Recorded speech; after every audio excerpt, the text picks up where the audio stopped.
शांताकारं भुजगशयनं पद्मनाभं सुरेशं विश्वाधारं गगनसदृशं मेघवर्णं शुभांगं लक्ष्मीकान्तं कमलनयनं योगभिध्यानगम्यं वंदे विष्णुं भवभयहरं सर्वलोकैकनाथं।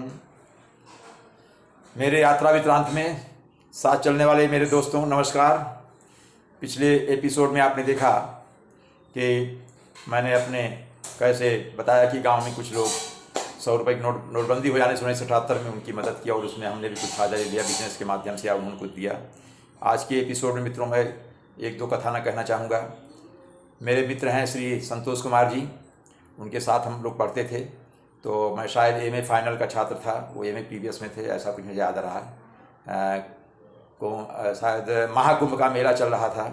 तो एक दिन ऐसा हुआ यूनिवर्सिटी में हमने कहा चलो भाई रात में क्षेत्र घूमते। उनका चलो, हमने कहा ठंडी तो है, फरवरी जनवरी का महीना होता था, तो हमने कहा चलो।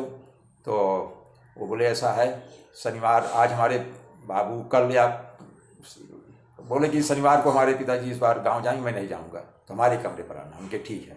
तो उनके यहाँ गए तो उनके पिताजी नहीं तो चले गए थे। उनके पिताजी सब इंस्पेक्टर या इंस्पेक्टर रैंक पर मिनिस्ट्रियल जॉब था पुलिस हेडक्वार्टर इलाहाबाद में, तो वो चले गए थे गाँव। संतोष जी नहीं गए।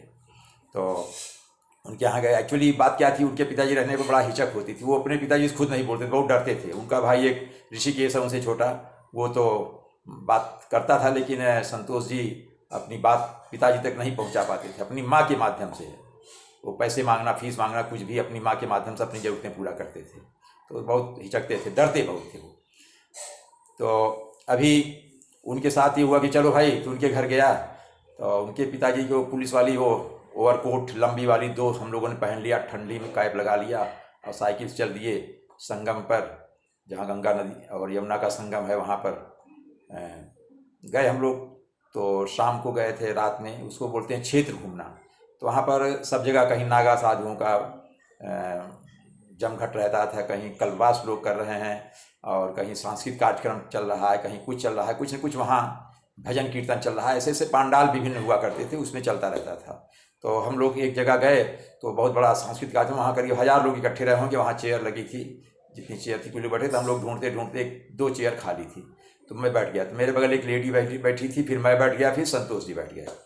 तो वहाँ गए तो उसके बाद फिर वहाँ महादेवी वर्मा का जो कवित्री हैं, छायावती कवित्री हैं, थी उस समय, अभी तो उनको देहांत हुए करीब 25-30 साल हो गए होंगे। तो उन्होंने समाज में जो महिलाओं की स्थिति है, महिलाओं को आगे बढ़ने से रोकने की जो पहले बातें हुआ करती थी, महिलाओं को आगे नहीं बढ़ना, उनको शिक्षा नहीं देना, शिक्षा के लिए आगे नहीं करना, इस तरह से मतलब पुरुष प्रधान समाज पर वो बड़ी आलोचना कर रही थी। उनकी एक आलोचनात्मक समीक्षा वो दे रही थी ऑडियंस को कि ये पुरुष प्रधान समाज है, मैं इसकी भर्त्सना करती हूँ, मैं इसको कंडेम करती हूँ।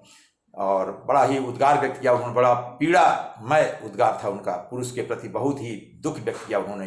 ये पुरुष जो है, उन्होंने उनका सेंटेंस में याद, उन्होंने क्या कहा, ये पुरुष बच्चे तो पैदा कर सकता है लेकिन उन्हें संभाल नहीं सकता है, बच्चों को संभालने का काम केवल नारी करती है। तो ये समाज स्त्रियों की, महिलाओं की भर्त्सना क्यों करता है, उनकी अवहेलना क्यों करता है, उनकी इतनी प्रताड़ना क्यों करता है। बहुत जोर से तालियां बजी और पुरुष लोग बहुत शर्मिंदा हुए, हम लोग भी सुनते रहे। तो खैर उतना हम लोग को चीज़ें नहीं समझ में आती थी उतनी, जो क्योंकि हम लोग अभी तक समाज को उतना नहीं समझे थे, केवल विद्यालय में, कॉलेज में, यूनिवर्सिटी में स्टूडेंट लाइफ चला करती थी। तो ये मित्रों उनके बारे में मैंने बताया। और उनके बाद कुछ और 1-2 कार्यक्रम में किसी ने कुछ बताया होगा।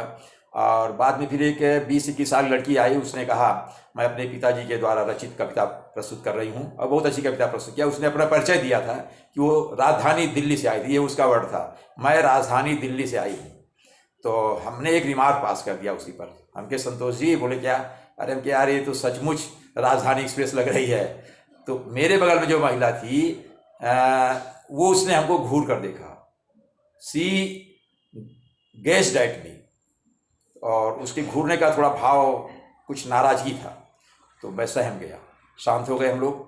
और मित्रों आपको ताजुब होगा, आश्चर्य होगा कि वो लड़की जब अपने कविता पाठ पढ़ा, उसने बहुत अच्छा, उसने कविता की डिलीवरी की, बहुत बढ़िया। उसके बाद वो इतना एक्साइट हो गई, खुश हो गई, प्रफुल्लित होकर के बहुत तेजी से आगे बढ़ती हुई अंदर भीड़ में आकर के, उसको मालूम था उसकी, तो आकर के वो उस माँ और उसकी बैठी था, हम दोनों के बीच में वो चेयर थी नहीं, लेकिन बैठ गई, कुछ हम पर बैठी, कुछ अपनी माँ के ऊपर बैठी, चेयर में हैंड रेस्ट नहीं था।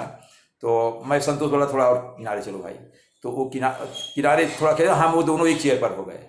फिर उसके लिए हम कहा बहन जी बैठी है, तो वो बैठ गई। तो बोली मम्मी मेरी कविता कैसे? उसकी मम्मी कहा बहुत बढ़िया कविता। तो अरे हम कहे बहन जी धन्यवाद, बधाई हो, बहुत बढ़िया कविता आपने पढ़ी, और मैंने कविताएं आपकी लिखी है, थोड़ा सा लिखा, थोड़ा डायरी दीजिए। तो उसने डायरी दिया, मैंने उसकी कविता को, पेन था मेरे पास, पेपर पर हम लिख रहे थे, तो थोड़ा सा उसको पूरा कर लिया। और फिर उसके बाद में वहाँ से हम लोग खिसक गए और कार्यक्रम देखे, लेकिन वहाँ नहीं बैठे, तो ये डर था कहीं उसकी बात कुछ बोले ना। तो मित्रों, इससे मुझे ये समझ में आया कि एक संस्कृत में प्रॉवर्ब है कि सहसा विदधीत ना क्रिया, अचानक कोई कार्य नहीं करना चाहिए, सोच विचार लेना चाहिए। अगर इस तरह से हमने रिमार्क में दिया तो हमको सोचना चाहिए था भाई जिसको दे रहे हैं हो सकता है उसके रिलेटिव यहाँ बैठे हों, मतलब इस तरह का थोड़ा ध्यान रखना चाहिए। ऐसा मुझसे उससे लेसन मिला। तो मित्रों बस आज आपके सामने बस इतना ही, फिर आगे मिलेंगे। धन्यवाद, नमस्कार।